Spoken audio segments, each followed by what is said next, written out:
Quizás sea un defecto genético. Me quedé impactada e indignada cuando mi hermano usó un lenguaje ofensivo en el funeral de mi hijo. Hola a todos.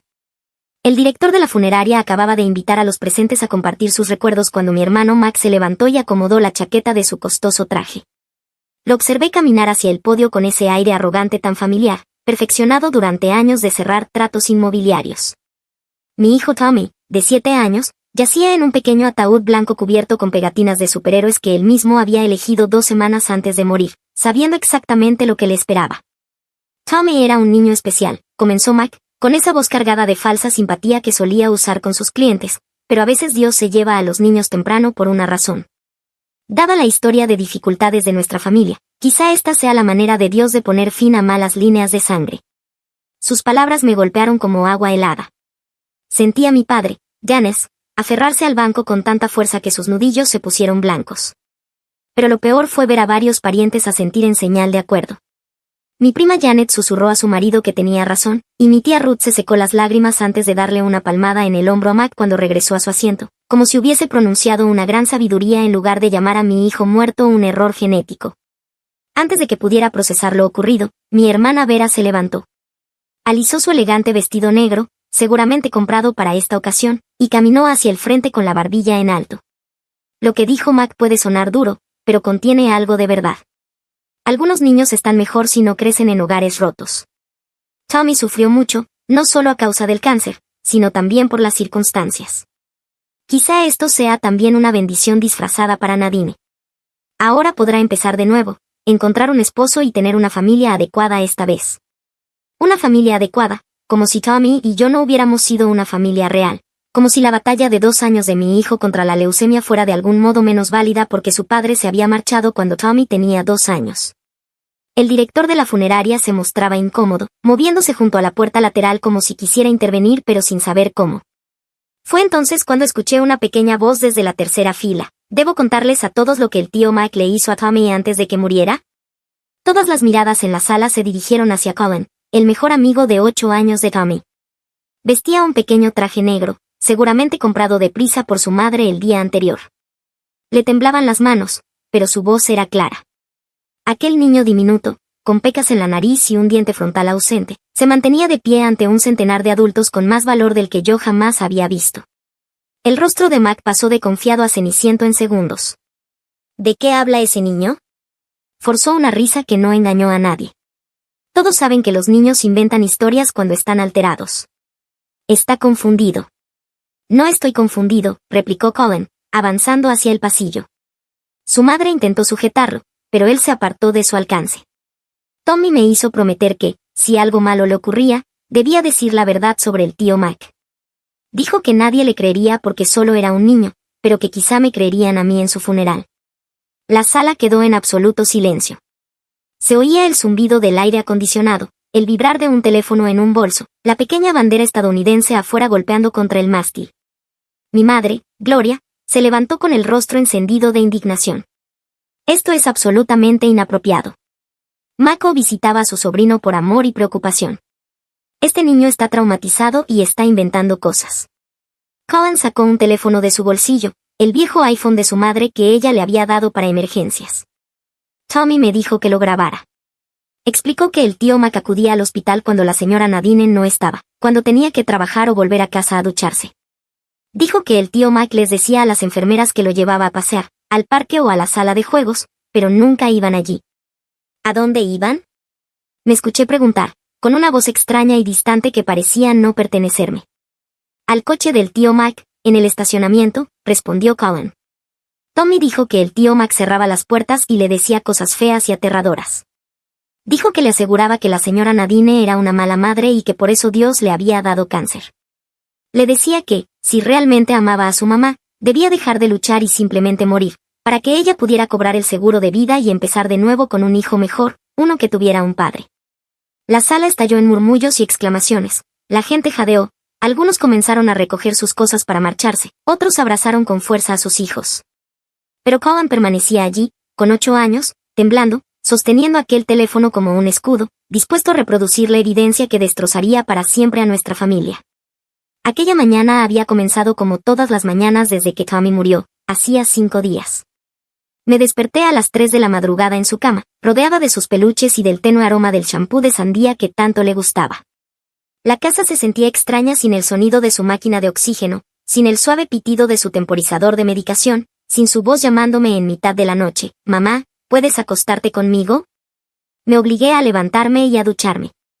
El vestido negro que había comprado colgaba en la puerta del baño, aún con la etiqueta.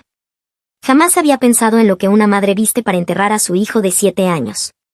A Tommy le habría disgustado. Siempre decía que yo me veía más bonita con mi vestido amarillo de verano, el mismo que llevé a su última fiesta de cumpleaños en el hospital, donde convencimos a las enfermeras de dejarnos tener pastel de verdad en lugar de uno sin azúcar. Mi padre, Janes, ya estaba en la cocina cuando bajé. Se había quedado con nosotros durante el último mes del tratamiento de Tommy, durmiendo en nuestro incómodo sofá sin una sola queja. Aquella mañana parecía mayor de sus 60 años, con los hombros encorvados por un dolor que igualaba al mío. «Preparé café», dijo Janes en voz baja, deslizando una taza por la encimera, y llamé a la funeraria. «Todo está listo». Dennis había sido nuestro pilar en todo momento. Cuando el padre de Tommy se marchó hace 5 años, alegando que no estaba preparado para criar a un niño enfermo, Janes ocupó su lugar. Aprendió el nombre de cada medicamento, cada protocolo de tratamiento y cada superhéroe que Tommy adoraba, mientras mi madre, Gloria, criticaba mis decisiones de crianza y Mac me daba lecciones sobre responsabilidad financiera.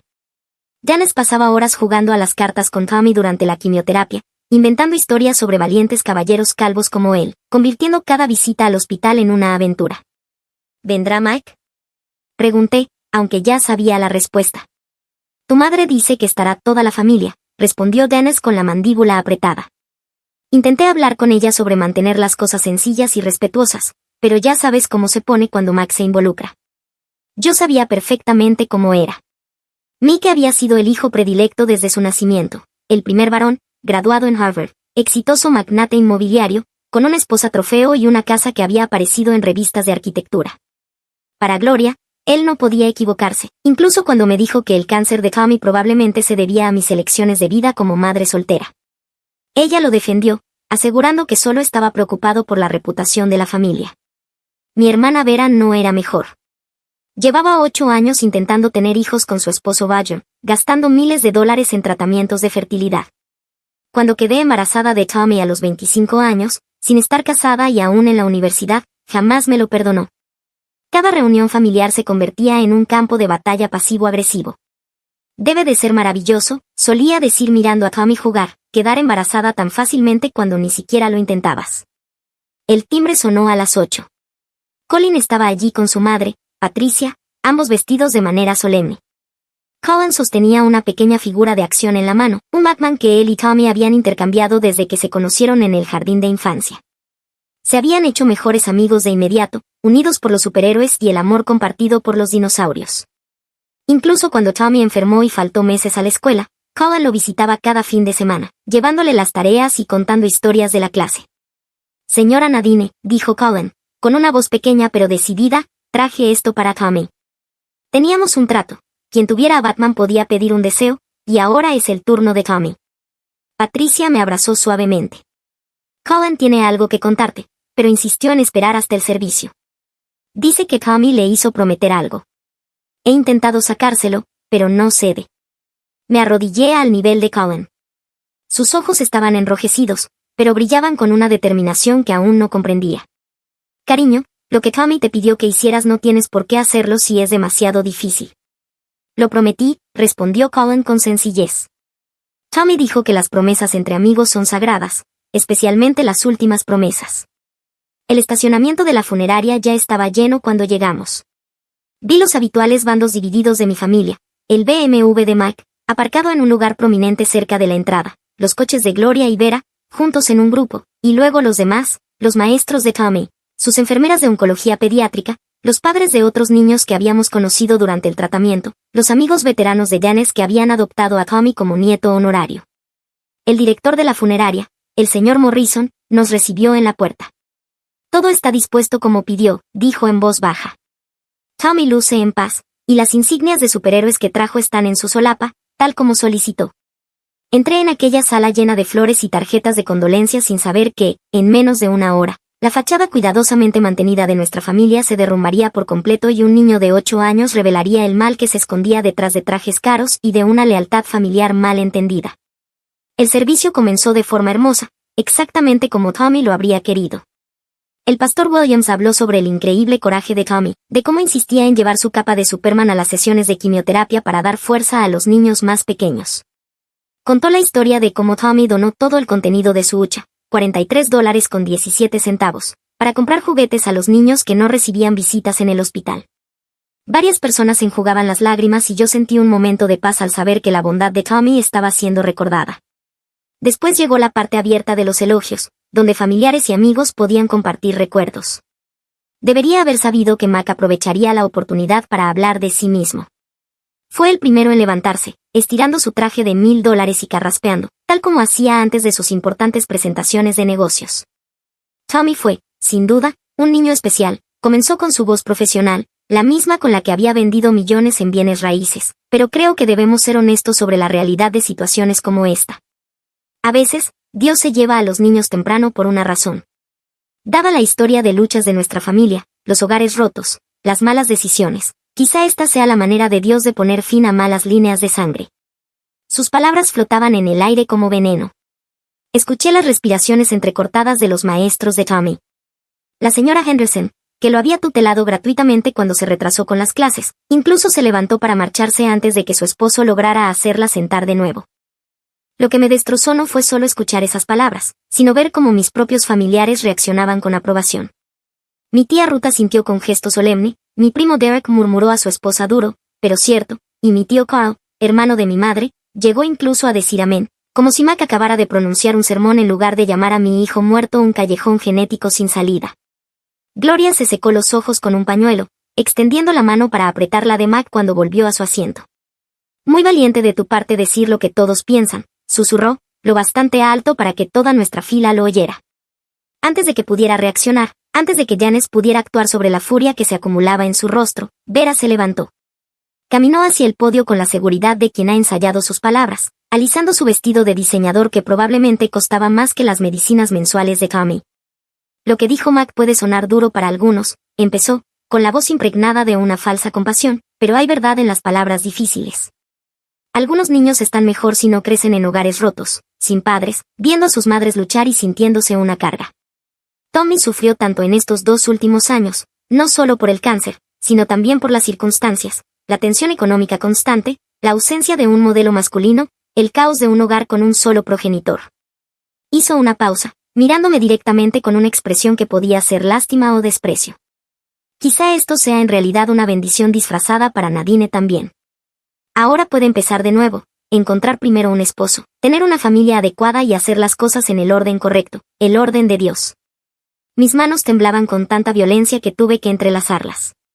Tommy había sido todo mi mundo, mi razón para luchar, para trabajar en 2 empleos, para aprender cada término médico y cada opción de tratamiento, y allí estaba mi propia hermana, en su funeral, calificando su muerte como un simple botón de reinicio conveniente para mi vida. Ya basta, empezó a decir Janice, incorporándose, pero Gloria lo obligó a sentarse. Deja que la gente diga su verdad, Janice, le susurró con dureza. No todos tienen que fingir que esta no era una situación difícil. Entonces fue cuando Colin se levantó. Estaba sentado 3 filas más atrás junto a su madre, y cuando se puso en pie, su pequeño cuerpo temblaba dentro de su traje negro prestado. La sala entera giró para mirarlo. ¿Debo contarles a todos lo que el tío Mac le hizo a Tommy antes de que muriera?, preguntó con una voz que cortó la habitación como una cuchilla. La expresión confiada de Mac se desplomó al instante, su rostro se vació de color tan rápido que pensé que se desmayaría. ¿De qué habla ese niño?, forzó una risa que sonó más a ahogo que a broma. Todos saben que los niños inventan historias cuando están de duelo. El chico está confundido, abrumado por la pérdida de su amigo. No estoy confundido, replicó Colin, avanzando hacia el pasillo a pesar del intento de su madre por sujetarlo. Tommy me hizo prometerlo. Si algo malo le pasaba, si no lo lograba, debía contarle a todos la verdad sobre el tío Mac. Esto es ridículo, interrumpió Gloria bruscamente, poniéndose de pie. Mako visitaba a su sobrino moribundo por amor y preocupación. Este niño está traumatizado e inventando fantasías. Alguien debería sacarlo de aquí. Pero Colin se mantuvo firme, con su cuerpecito de 8 años temblando pero decidido. Tommy dijo que nadie le creería porque era solo un niño enfermo, pero también dijo que quizá me creerían a mí en su funeral, cuando hablara de las grabaciones. La palabra grabaciones hizo que Mac retrocediera hasta su banco, tropezando, y de repente todo lo del último mes de vida de Tommy cobró un sentido terrible y aterrador. La sangre me heló mientras veía el rostro de Mac pasar del pánico a la ira y luego a una compostura forzada. Colin permanecía en ese pasillo como un pequeño guerrero, empuñando con una mano el viejo iPhone de su madre y con la otra la figura de acción de Batman. Toda la funeraria contenía la respiración, esperando lo que vendría después. Colin, dije poniéndome de pie lentamente, con una voz sorprendentemente firme a pesar de la tormenta que rugía en mi interior, ¿qué te dijo Tommy sobre el tío Mike? Patricia, la madre de Colin, intentó intervenir. Quizá este no sea el momento ni el lugar adecuados para esta conversación, deberíamos hablarlo en privado después del servicio.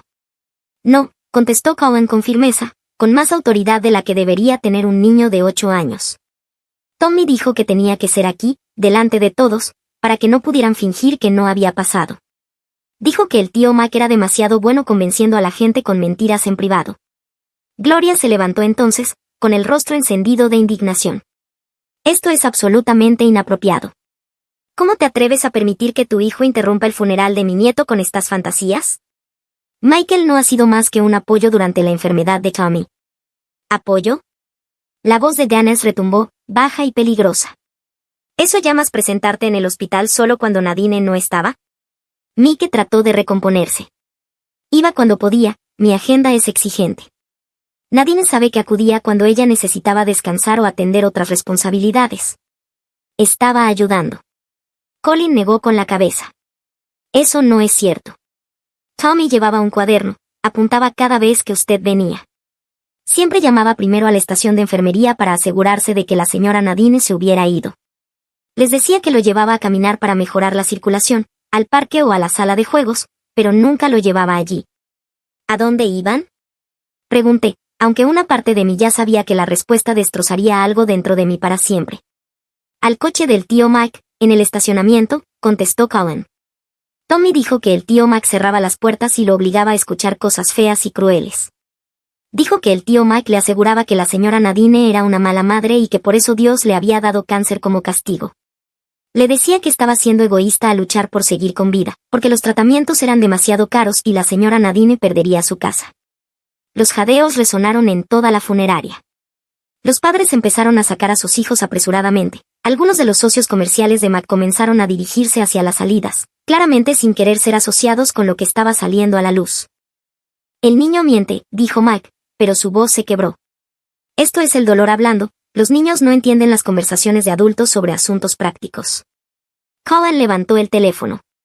Tommy me pidió que lo grabara. Dijo que nadie cree a los niños, pero que no pueden discutir contra las pruebas. Me miró con esos ojos sinceros. Él la estaba protegiendo, señora Nadine. No quería que supiera lo cruel que era el tío Mac, porque ya tenía usted demasiado de qué preocuparse. Reprodúcelo, ordené. Gloria intentó detenerlo. Esto es un funeral, no un tribunal. Ten un poco de respeto por los muertos. Tommy está muerto. Grité, sorprendiéndome a mí misma por la fuerza de mi voz. Mi bebé está muerto, y si él quería que esta verdad se contara en su funeral, entonces, por Dios, la vamos a escuchar. Reprodúcelo, Colin. Colin presionó el botón de reproducción. Lo primero que escuchamos fue la respiración agitada de Tommy, el silbido que se había vuelto tan familiar en sus últimas semanas. Luego, la voz de Mike, clara y fría, debes entender algo, Tommy. Tu madre no puede pagar estos tratamientos. Ya ha pedido 3 préstamos, la casa será embargada. Tienes 7 años, eres lo bastante grande para comprender que a veces amar a alguien significa dejarlo ir. La pequeña voz de Tommy respondió, mamá dice que somos luchadores, que mientras estemos juntos podemos superar cualquier cosa. La risa de Mac fue afilada y cruel. Tu madre te miente porque es demasiado débil para enfrentar la realidad. Los médicos ya saben que no lo lograrás. Los escuché hablar, te queda quizá un mes. Cada día que resistes es otro día de deuda, otro día de ver cómo tu madre destruye su vida por una causa perdida. No soy una causa perdida, protestó Tommy débilmente. Sí lo eres.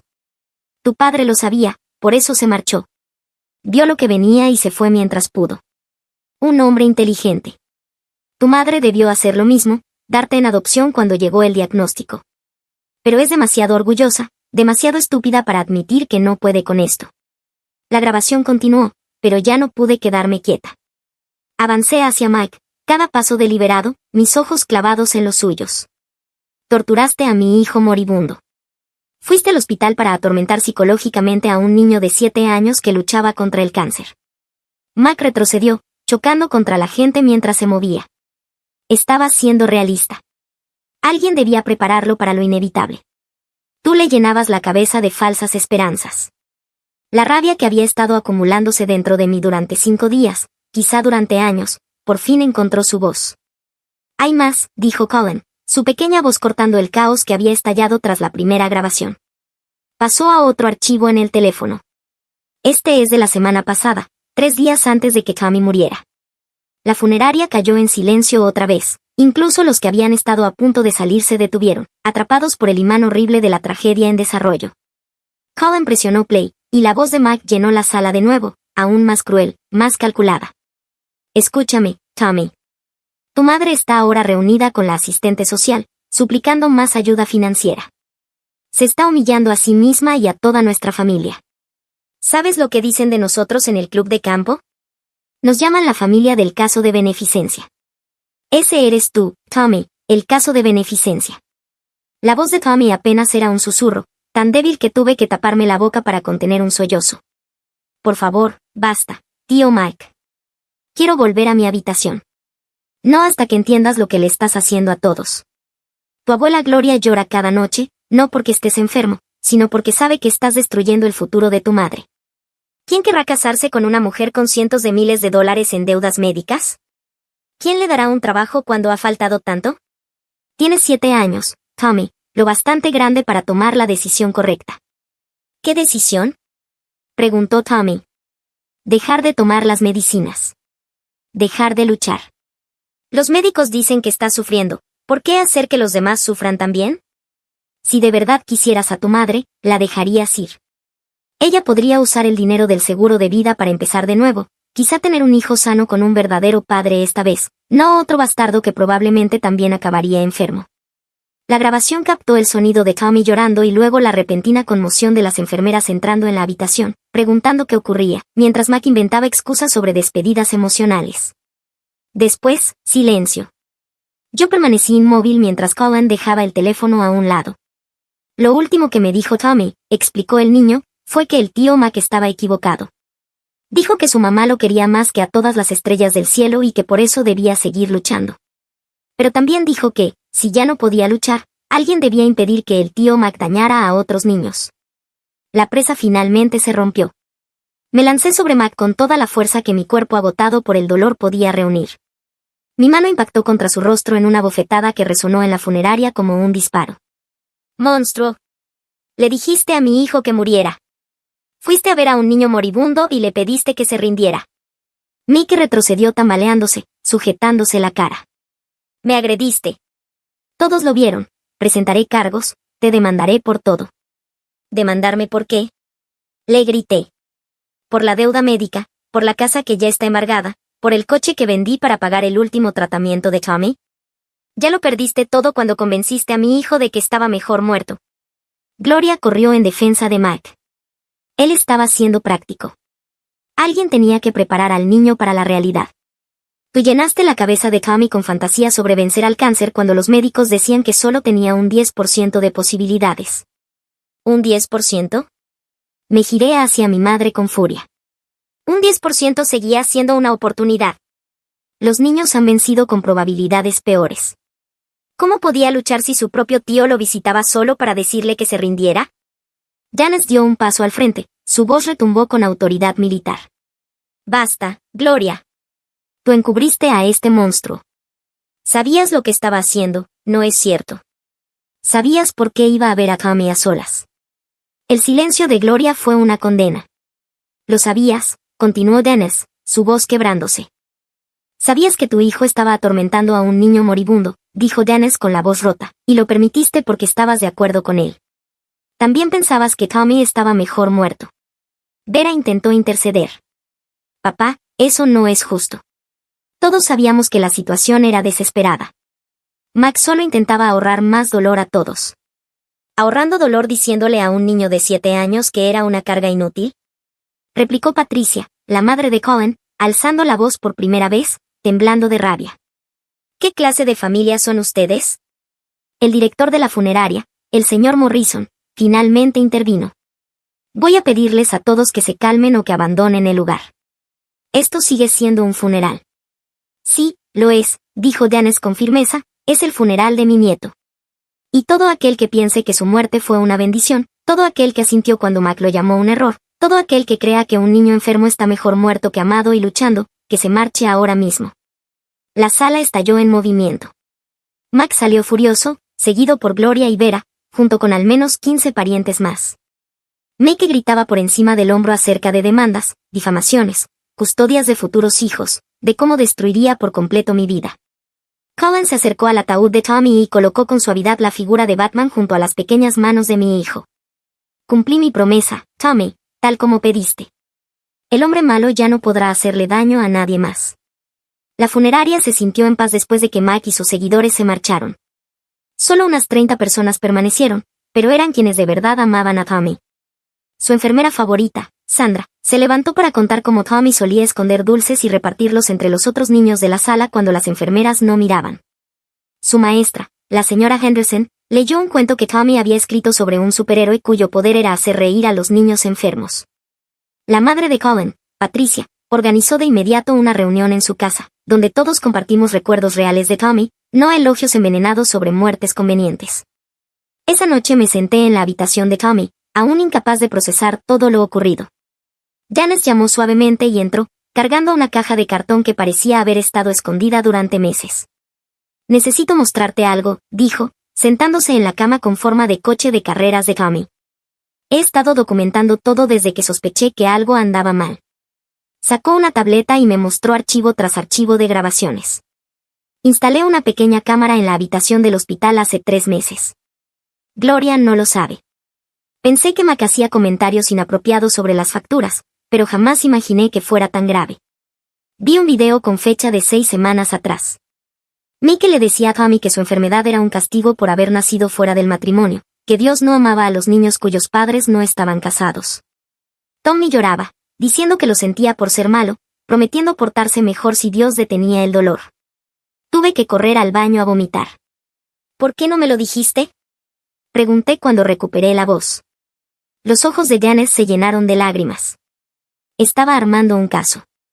Quería obtener una orden de restricción, pero necesitaba más pruebas. Pensé que teníamos tiempo, que Tommy vencería esto y luego nos encargaríamos de Mac. Les fallé a los dos por esperar. Pasamos los 3 días siguientes con abogados. Las grabaciones eran más que suficientes para un caso penal. Mike fue acusado de abuso infantil e infligir intencionalmente angustia emocional. La noticia apareció primero en los periódicos locales, luego en los nacionales. Magnate inmobiliario acusado de torturar psicológicamente a su sobrino moribundo. Ese titular destruyó la reputación que Mac había construido con tanto cuidado. Perdió su licencia inmobiliaria en menos de un mes. Su esposa pidió el divorcio a los dos, y Gloria y Vera eligieron apoyarlo, alegando que las grabaciones estaban sacadas de contexto y que estábamos destruyendo a la familia por malentendidos. Cortaron todo contacto con Janice y conmigo, lo cual se sintió más como una bendición que como un castigo. Janice se divorció oficialmente de Gloria después de 40 años de matrimonio, diciendo que no podía pasar un día más al lado de alguien que justificara la tortura de un niño. Pero de esa oscuridad surgió una inesperada luz. El hospital donde Tommy fue tratado creó el protocolo Tommy, un nuevo sistema para vigilar y restringir el acceso de visitantes a pacientes pediátricos vulnerables. Ningún adulto podría visitar a un niño sin consentimiento de los padres, y todas las visitas debían quedar registradas. La familia de Colin se convirtió en nuestra familia elegida. Patricia y su esposo me incluyeron en cada celebración, cada fiesta, asegurándose de que nunca me sintiera sola. 6 meses después del funeral, mientras empacaba las cosas de Tommy para donarlas, encontré una carta escondida dentro de su libro favorito del Capitán América. Mis manos temblaban mientras leía su cuidadosa letra. Querida mamá, si estás leyendo esto, probablemente ya estoy en el cielo con los ángeles. El tío Mac sigue diciéndome que debería morir, pero sé que está equivocado. Tú me dijiste que soy valiente, fuerte y amado. El tío Mac dice cosas feas, pero tú dices cosas verdaderas. Le conté a Colin sobre el tío Mac porque no quiero que lastime a otros niños que estén enfermos. Colin prometió decírselo a todos si yo me voy al cielo. Por favor, no estés triste para siempre, mamá. Eres la mejor mamá de todo el universo.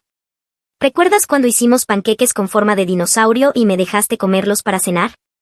Ese fue el mejor día. ¿Recuerdas cuando dormiste en la silla del hospital durante 20 días cuando estuve muy enfermo? Nunca me dejaste solo. El tío Mac se equivoca en todo, tú me amaste perfecto. Espero que consigas una nueva casa sin los malos recuerdos. Espero que encuentres a alguien que te ame como tú me amaste a mí. Espero que tengas más hijos y que les hables de su valiente hermano Tommy. No dejes que el tío Mac se acerque a ellos. Te quiero hasta la luna y de regreso, y alrededor de todas las estrellas y planetas, 2 veces y para siempre. Tu valiente hijo, Tommy. PD, dile a Colin que puede quedarse con Batman. Después de todo, los superhéroes deben permanecer unidos. La carta me destrozó y me sanó al mismo tiempo. Mi hijo de 7 años había pasado sus últimas semanas protegiéndome mientras luchaba por su vida, haciendo planes de contingencia con su mejor amigo de 8 años para desenmascarar a un depredador. Tuvo más valor y sabiduría que muchos adultos 3 veces mayores que él.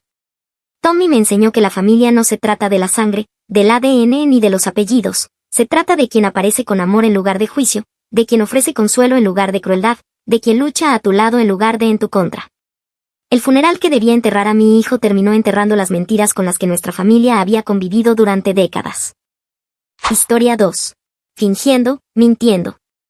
Mi maestra intentó acusarme, incluso me pisó la mano, me arrebató los dulces y el glucómetro. Cuando supliqué ayuda cuando tuve hipoglucemia. Hola a todos.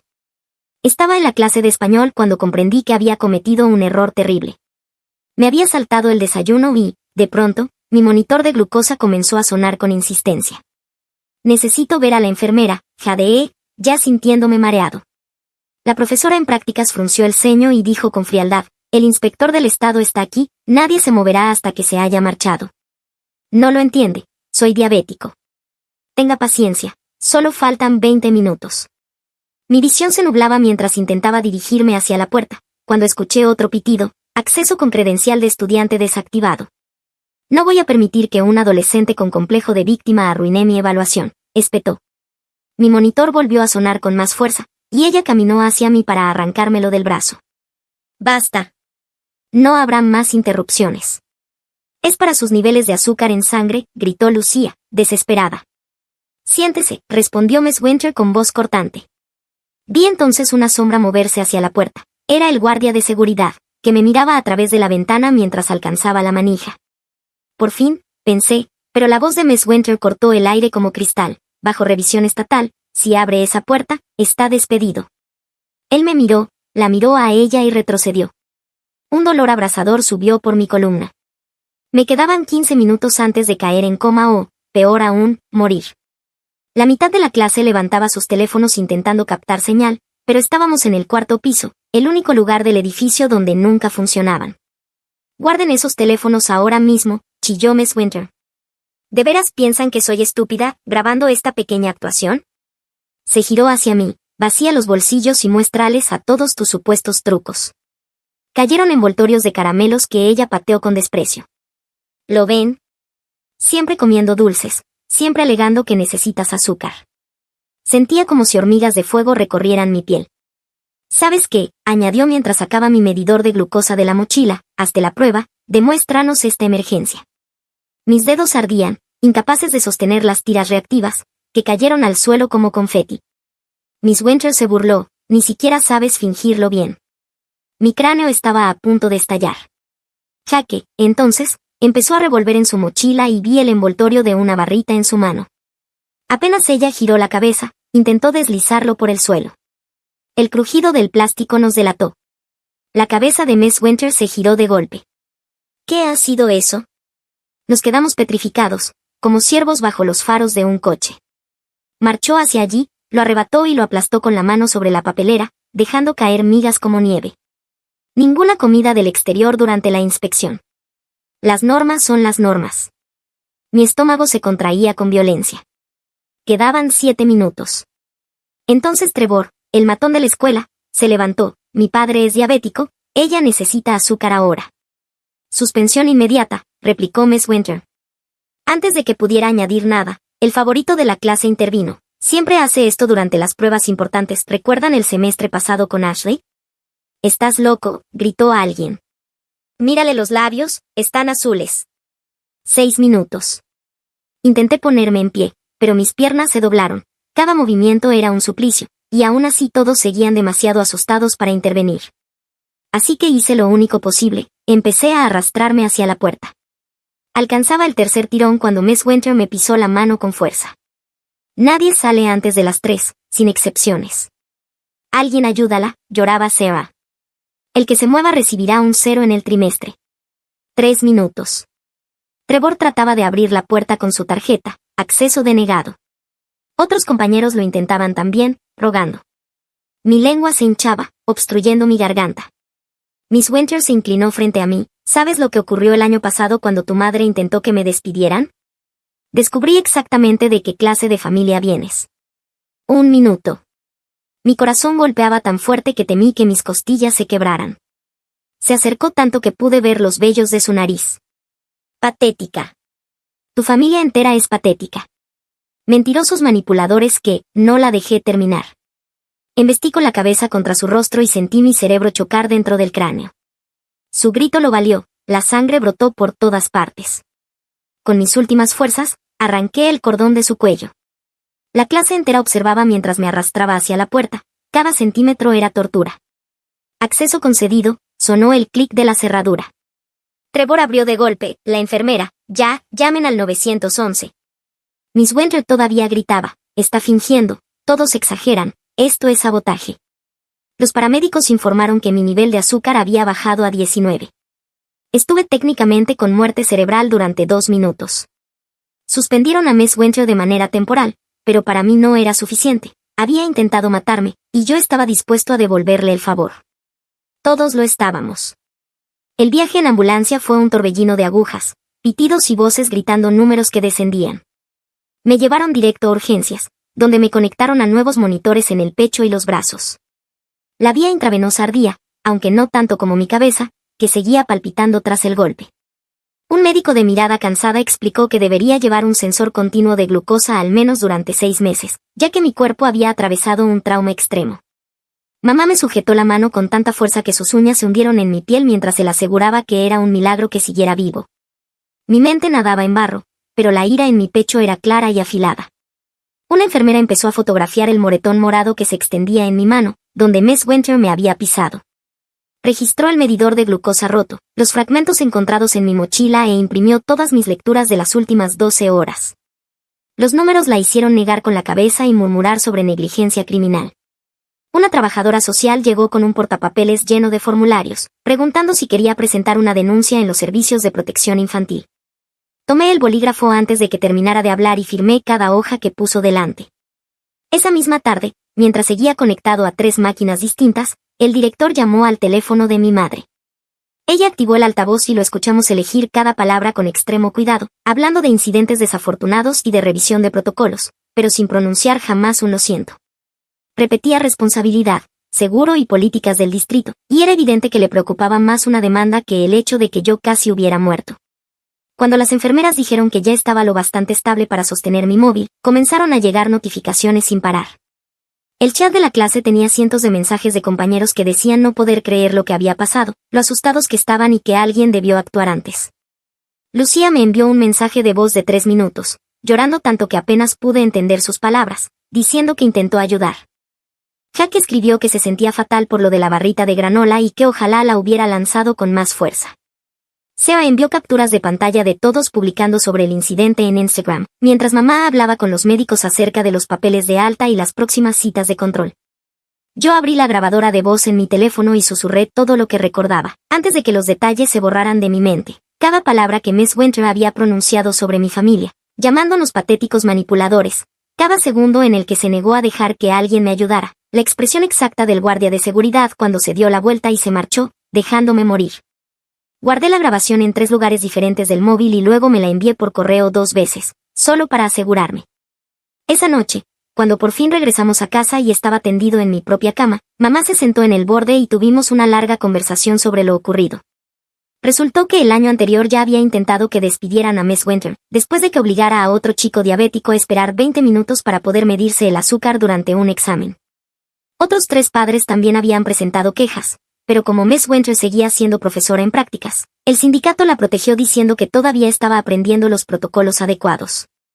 Esta vez era diferente. Teníamos pruebas, testigos y expedientes médicos que demostraban que casi me había matado. A la mañana siguiente, mientras desayunaba, Trevor me envió un mensaje privado. Decía que su padre quería redactar una declaración sobre emergencias diabéticas para nuestro caso. Su padre llevaba 30 años siendo diabético tipo 1 y sabía perfectamente lo peligroso que podía ser un nivel bajo de azúcar en la sangre. Trevor se disculpó por todas las veces que había sido cruel conmigo y confesó que verme al borde de la muerte le había cambiado. Me contó que soñaba constantemente con mis labios azules y no podía dejar de pensar en que intentó ayudarme, pero Miss Winter se lo impidió. Me quedé mirando su mensaje durante 5 minutos, sin saber qué responder. Entonces Ashley empezó a escribir en el chat de la clase, acusándome de haber planeado todo para meter a Miss Winter en problemas. Sacó a relucir que el semestre pasado también había tenido que salir en medio de los exámenes estatales por una bajada de azúcar, y decía que estaba creando un patrón a propósito. Aseguraba que su madre conocía a alguien en la junta escolar, quien le había dicho que Miss Winter era una excelente profesora que jamás haría daño a un estudiante. La rabia me hizo temblar la mano hasta casi soltar el móvil, pero respiré hondo, me mantuve sereno y tomé capturas de cada mensaje. Esa misma tarde, el guardia de seguridad encontró mi cuenta de Instagram y me envió un mensaje privado disculpándose por haberse marchado. Dijo que tenía 3 hijos y que necesitaba su trabajo para pagar el alquiler, que sabía que lo que hizo estuvo mal, pero que no podía permitirse perder su empleo. Me rogaba que no presentara una queja formal porque lo perdería todo y su familia acabaría en la calle. Leerlo me revolvió el estómago, pero también guardé una captura y la añadí a mi carpeta de pruebas. 2 días después tuve que volver a la escuela para una reunión con la enfermera y actualizar mi plan de atención médica. Tenía el aspecto de no haber dormido en días y se disculpaba una y otra vez, aunque ni siquiera estuvo presente cuando ocurrió todo. Prometió documentar que la 4ª planta era una zona sin señal de teléfono y que eso ponía en riesgo a los estudiantes durante emergencias médicas. Añadió que le resultaba muy extraño lo extrema que había sido la reacción de Miss Winter, y se preguntaba si existía algún historial personal entre las familias, porque el modo en que mencionó a mi madre, llamándonos mentirosos patéticos, sonaba demasiado personal para ser simplemente una cuestión de disciplina durante una inspección. Dijo que iba a recomendar la instalación de una línea fija en cada aula de esa planta y que todos los profesores recibieran formación en protocolos de emergencia para alumnos diabéticos. Al cabo de 2 días, la coordinadora del distrito encargada de la sección 504 se presentó en nuestra casa con una carpeta gruesa y un ordenador portátil. Lo desplegó todo en la mesa de la cocina mientras mamá preparaba café y yo jugueteaba con el vendaje de mi brazo. La coordinadora sacó formularios y comenzó a explicar cómo se habían violado mis adaptaciones médicas, lo que podía convertirse en un asunto federal. El bolígrafo de mamá corría sin descanso sobre su cuaderno, apuntando cada palabra, mientras yo intentaba seguir la explicación. La mujer señalaba distintas secciones de la ley y nos mostraba casos en los que las escuelas habían tenido que pagar multas enormes por situaciones similares. Mi cabeza era un lodazal de cansancio, incapaz de comprender todos los tecnicismos legales, pero entendí lo suficiente para saber que teníamos un caso real.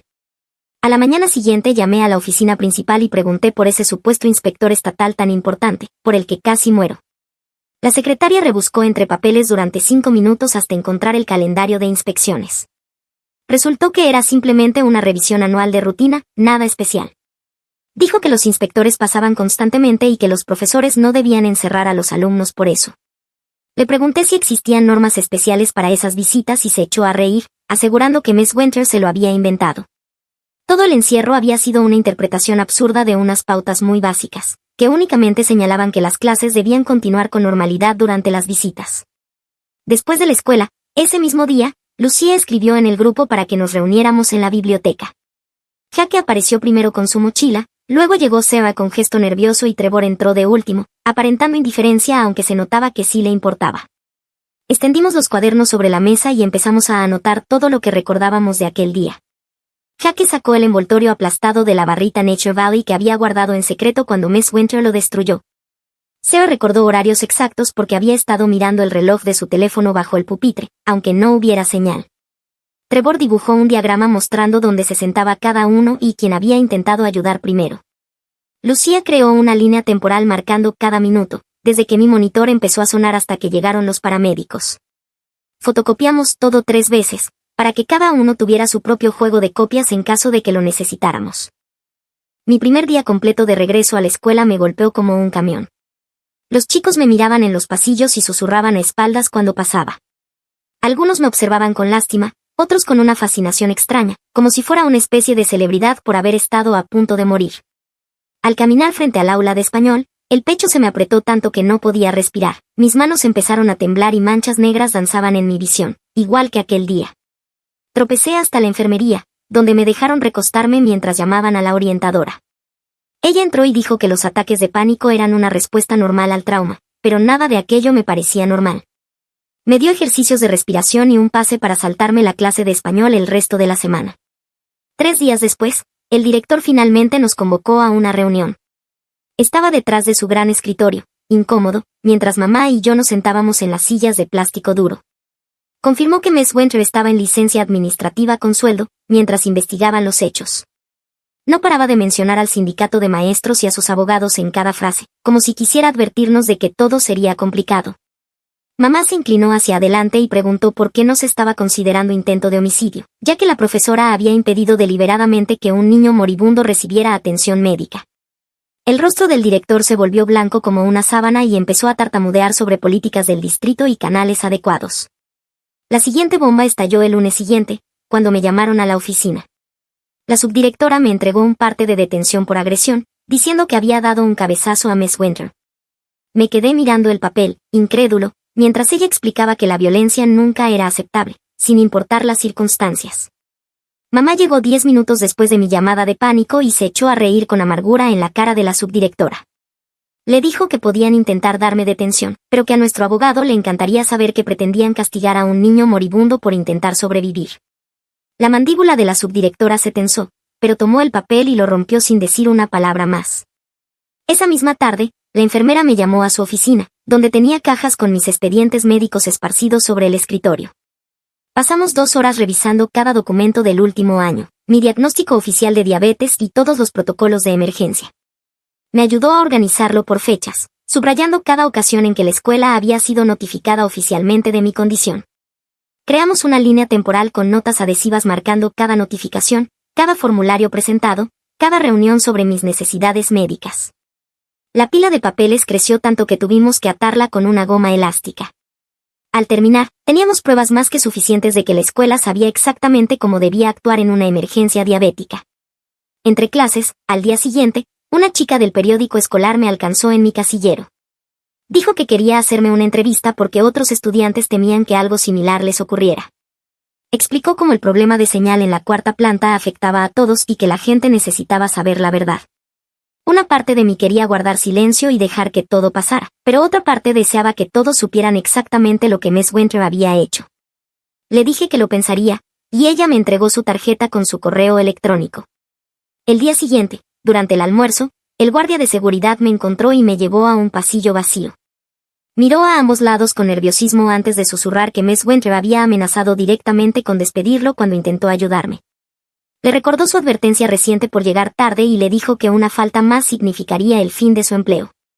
Saqué mi teléfono y pulsé grabar mientras repetía todo, con la voz temblorosa, describiendo cómo me vio morir al otro lado de la ventana. Confesó que tenía pesadillas con no haber abierto esa puerta y aseguró que quería testificar si lo necesitábamos. La gran reunión de la sección 504 ocurrió ese viernes, con la coordinadora, mamá, el director y 2 abogados del distrito apiñados en una sala de conferencias. La coordinadora explicó que podía presentar una queja ante la Oficina de Derechos Civiles, ya que mis derechos como persona con discapacidad habían sido violados de forma clara. Aclaró que el proceso podía tardar meses, pero que desencadenaría una investigación federal sobre las prácticas de la escuela. Mamá y yo nos miramos a los ojos y vi en los suyos la misma determinación que sentía yo. Íbamos a llegar hasta el final, sin importar cuánto tiempo llevaran ni cuán duro pelearan contra nosotros. A la mañana siguiente, mientras desayunaba, mi teléfono no dejaba de vibrar. Alguien había creado una cuenta de Instagram llamada Classroom Truth 2024 y había publicado sobre lo ocurrido en la clase de español. Todo estaba tergiversado. Decían que yo había atacado a Miss Winter porque me pidió esperar a la enfermera, que estaba comiendo dulces en clase y me enfadé cuando me los quitó. Lo peor era la foto que usaron, una imagen borrosa de Miss Winter con la nariz ensangrentada, bajo el título Estudiante ataca a profesora por un snack. Los comentarios no paraban de llegar, llamándome loco, pidiendo que me expulsaran y preguntando por qué no me habían arrestado todavía. Mis manos temblaban mientras deslizaba la pantalla, leyendo cientos de mensajes que inundaban mis bandejas. Estudiantes con los que jamás había hablado me llamaban psicópata. Una chica de otro distrito escribió que había oído que lo planeé todo por atención. Intenté reportar la cuenta, pero Instagram respondió que no violaba las normas de la comunidad. Mamá me ayudó a configurar mi cuenta como privada, pero las capturas ya se estaban difundiendo por todas partes. Esa misma tarde Trevor me escribió para contarme que había vuelto al aula de español. El conserje aún no había vaciado la papelera y la barrita aplastada de Nature Valley seguía allí, cubierta de virutas de lápiz y restos de papel. Se puso guantes de látex del laboratorio de ciencias y guardó todo en una bolsa hermética. Su padre le había enseñado a conservar pruebas limpias para posibles juicios. Trevor tomó fotos de todo, la papelera, la marca de tiempo en su teléfono mostrando la fecha, incluso una panorámica del aula. Resultaba extraño que el matón de la escuela me ayudara de pronto, pero necesitaba toda la evidencia posible.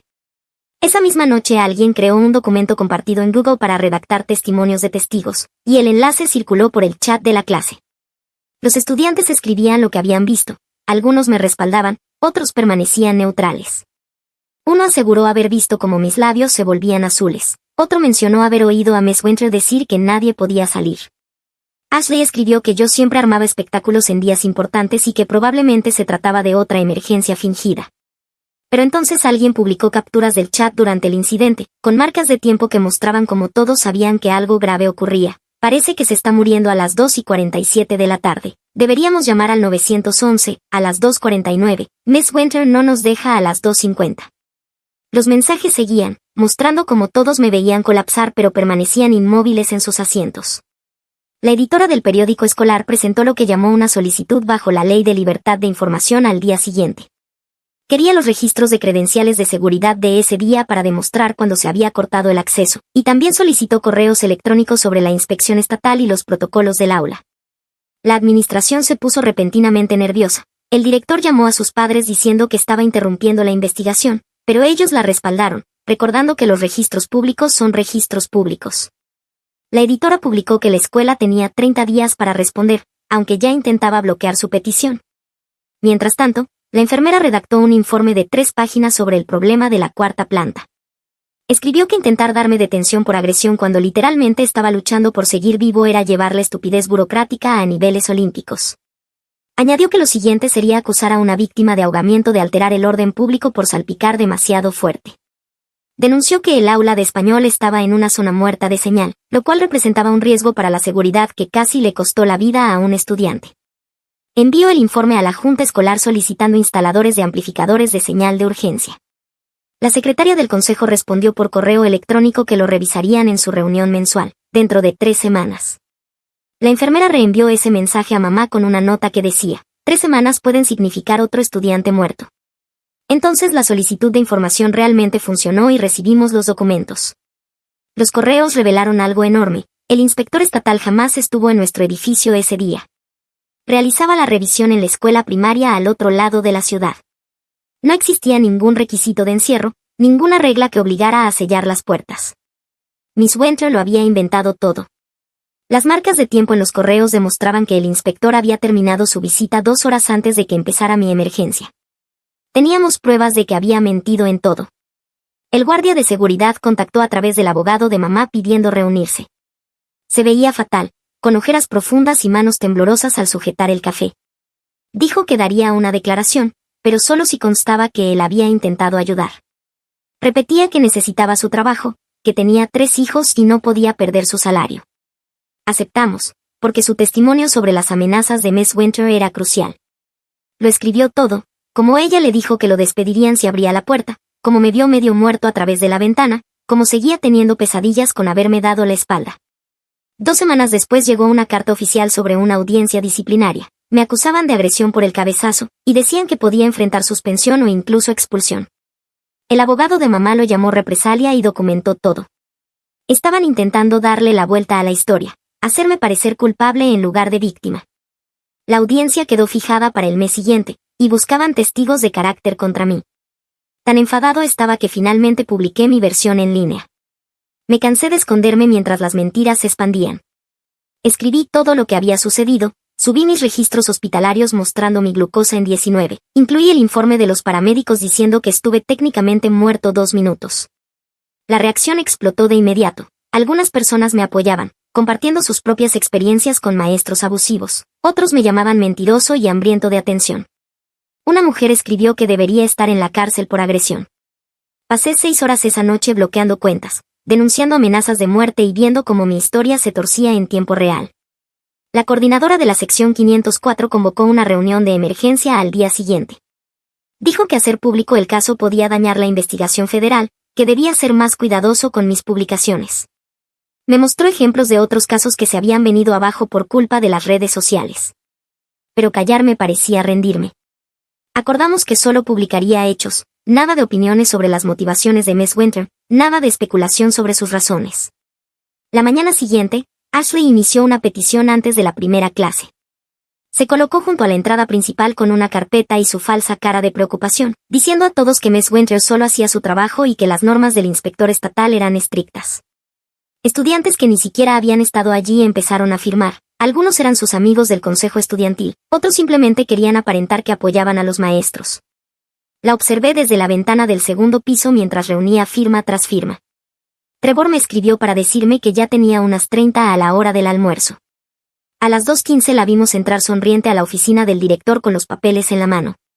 A través de la puerta de cristal, vi cómo él los recibía con un asentimiento, y ella salió con una sonrisa de victoria dibujada en la cara. 2 días después, durante el tercer periodo, tuvimos un simulacro de incendio. La alarma comenzó a aullar y mi cuerpo se paralizó por completo. El sonido era exactamente igual al de mi monitor de glucosa aquel día. Mis manos empezaron a temblar y apenas podía respirar. Mientras todos los demás avanzaban hacia el estacionamiento, yo me quedaba atrapado en aquel recuerdo.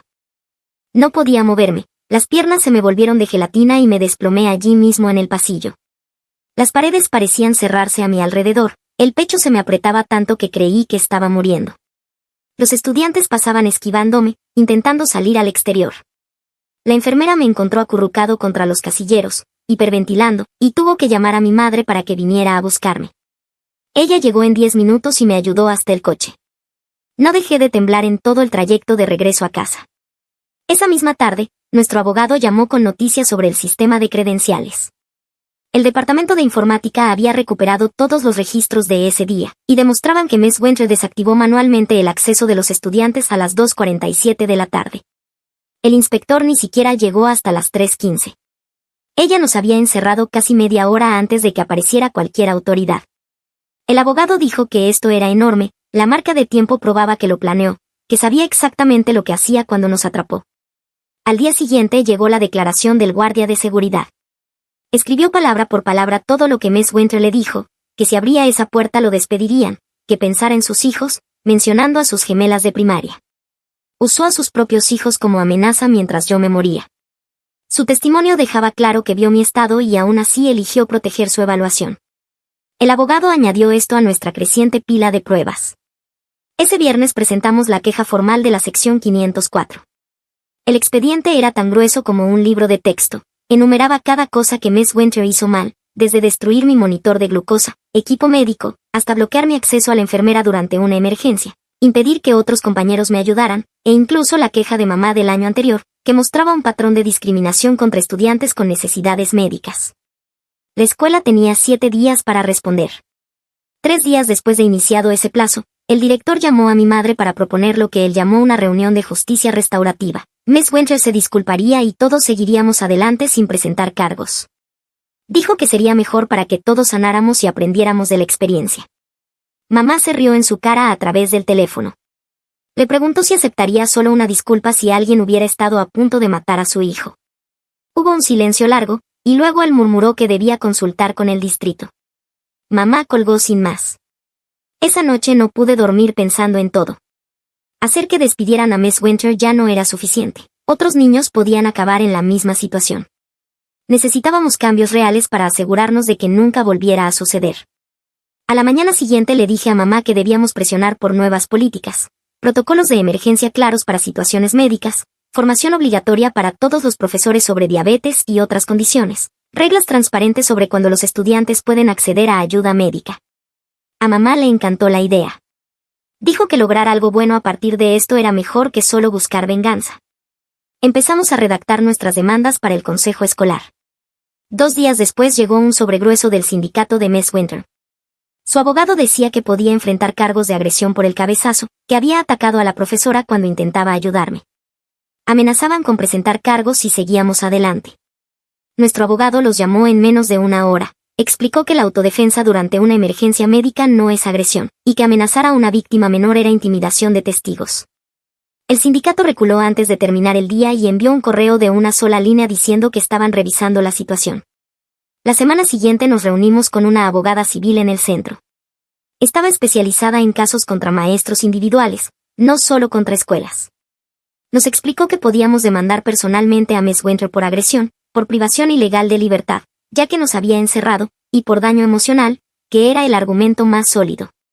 Dijo que los daños potenciales podrían arruinar a Miss Winter financieramente. Su casa, su coche y hasta sus ahorros de jubilación estarían en riesgo. Mamá quería presentar la demanda de inmediato, pero yo pedí tiempo para pensarlo. La reunión de la junta escolar era en 2 días, y habían añadido nuestro caso a la sección de comentarios públicos. Tendríamos exactamente 3 minutos para explicar lo sucedido, 3 minutos para describir cómo estuve a punto de morir suplicando ayuda, 3 minutos para convencerlos de que todo tenía que cambiar. Mamá y yo practicamos lo que diríamos una y otra vez, cronometrando con un reloj para no pasarnos del tiempo. Cada palabra debía contar. La mañana de la reunión, mi teléfono empezó a vibrar con mensajes de mis compañeros.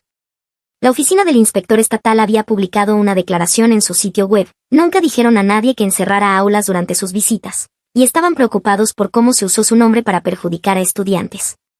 Mamá lo imprimió 20 veces y llenó su carpeta de copias. Al día siguiente, la escuela tenía un ambiente extraño. Unos 50 alumnos se sentaron en el pasillo principal durante el almuerzo. Llevaban carteles pidiendo señal de celular en la 4ª planta y nuevas normas sobre emergencias médicas.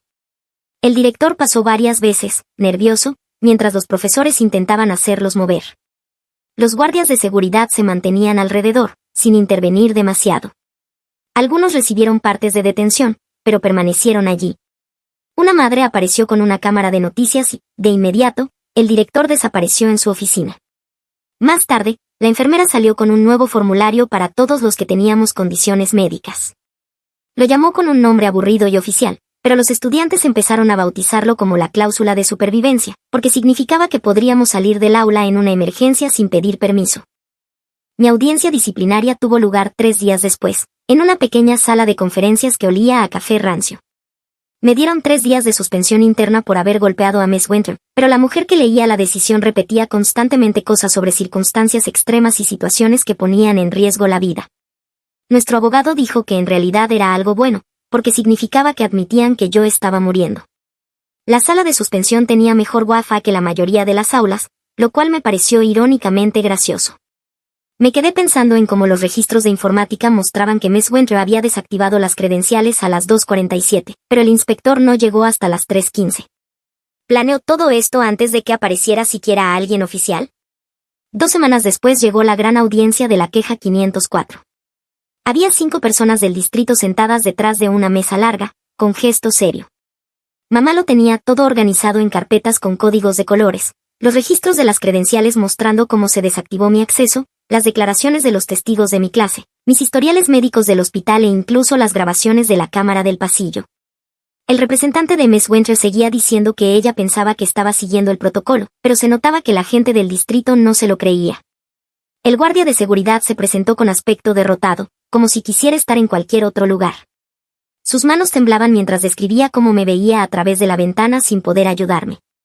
Dijo que Miss Winter le advirtió que perdería su trabajo si abría la puerta, y que pensaba en ese momento cada día de su vida.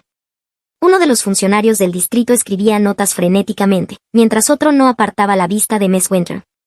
Ashley tuvo su turno en la reunión del consejo escolar esa misma noche. Se puso en pie y habló de cómo Miss Winter solo trataba de mantener el orden durante una inspección importante. Los miembros del consejo mantenían el rostro impasible, pero alcancé a ver a una de ellos sacar el teléfono bajo la mesa y empezar a teclear.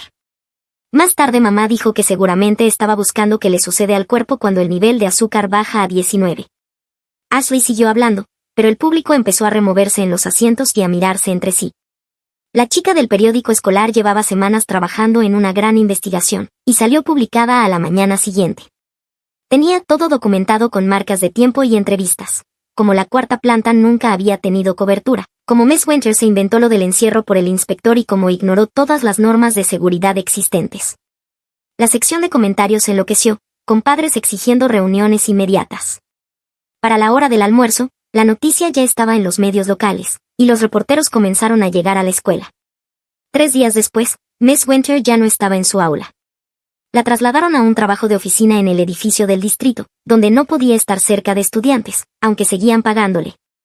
Mamá se enfureció por eso, pero yo me sentí mejor sabiendo que ya no podría hacerle esto a nadie más.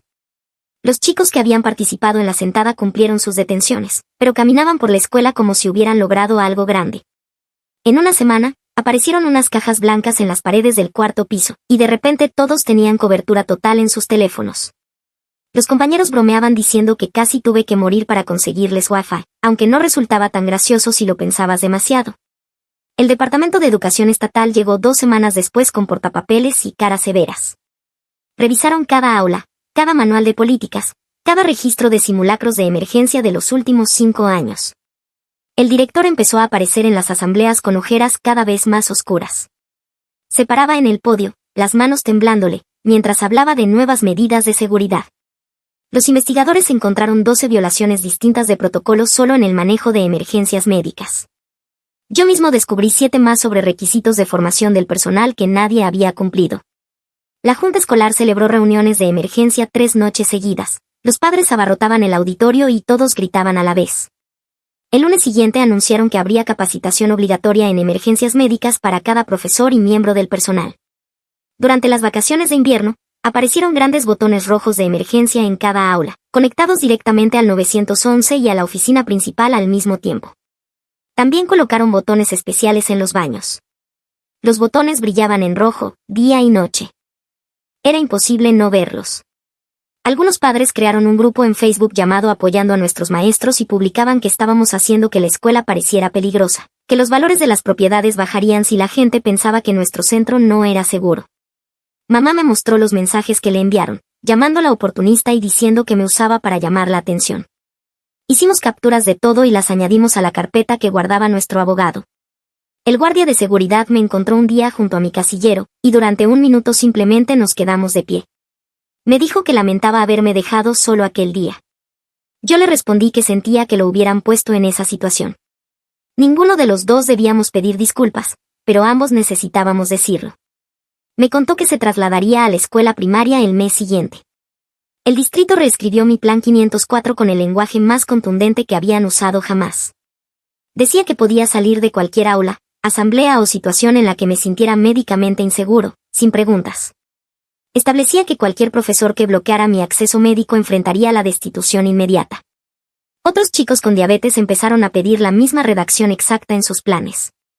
Sus padres llevaron mi caso a todas las reuniones y el distrito los aprobó todos en menos de 1 mes. El sindicato de Miss Winter presentó una apelación, alegando que el distrito había violado su contrato y sus derechos de debido proceso. Nuestro abogado dijo que era normal, que los sindicatos siempre luchan incluso cuando saben que van a perder, y que aquello se prolongaría durante meses, así que teníamos que ser pacientes. Pero la paciencia me sabía amarga cada vez que pensaba en ello. Mamá me consiguió una terapeuta especializada en traumas médicos. Tenía un despacho con sillones cómodos y nunca me obligaba a hablar si no quería. Ella me dijo que lo que hizo Miss Winter fue intento de homicidio involuntario por indiferencia deliberada. Usó esas palabras exactas. Escuchar de alguien con un título médico que Miss Winter casi me había matado hizo que algo se soltara en mi pecho.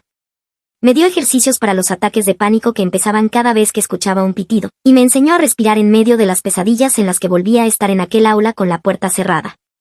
Pasaron 5 meses antes de que pudiera caminar por la 4ª planta sin que el corazón se me disparara. Cuando finalmente lo hice, vi los nuevos repetidores de señal montados en cada pared, cobertura total en todas partes.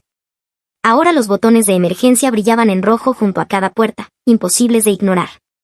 La enfermera me contó que habían contratado a 2 miembros más de personal médico solo para nuestro edificio, y que habían cambiado todo el sistema de respuesta de emergencias. Nadie podía anular una emergencia médica nunca más, ni por inspecciones estatales, ni por nada. Miss Wendell seguía técnicamente empleada por el distrito, trabajando en una oficina subterránea en el centro, archivando papeles. Nuestro abogado explicó que los casos de despido con sindicatos tardaban una eternidad. Aún así, tenía prohibido acercarse a menos de 150 metros de la escuela. Y lo más importante, ahora todos los estudiantes diabéticos de nuestro distrito estaban más seguros gracias a lo que me ocurrió. Las nuevas políticas, los botones, la capacitación, todo surgió de aquello. A veces quería más. Quería verla en la cárcel, quería una justicia real. Pero ver a los niños pequeños con sus monitores de glucosa caminar por los pasillos sin miedo, sabiendo que nunca estarían atrapados como yo lo estuve, tenía que bastar. A veces, eso tiene que ser suficiente. Gracias por dejarme compartir todas estas cosas contigo hoy. ¿Qué harías si fueras el autor? Gracias por unirte a Toe Hoy. Recuerda darle me gusta, suscribirte y activar la campana de notificaciones para no perderte nuestro próximo video. Hasta pronto. Toe, te lo agradece.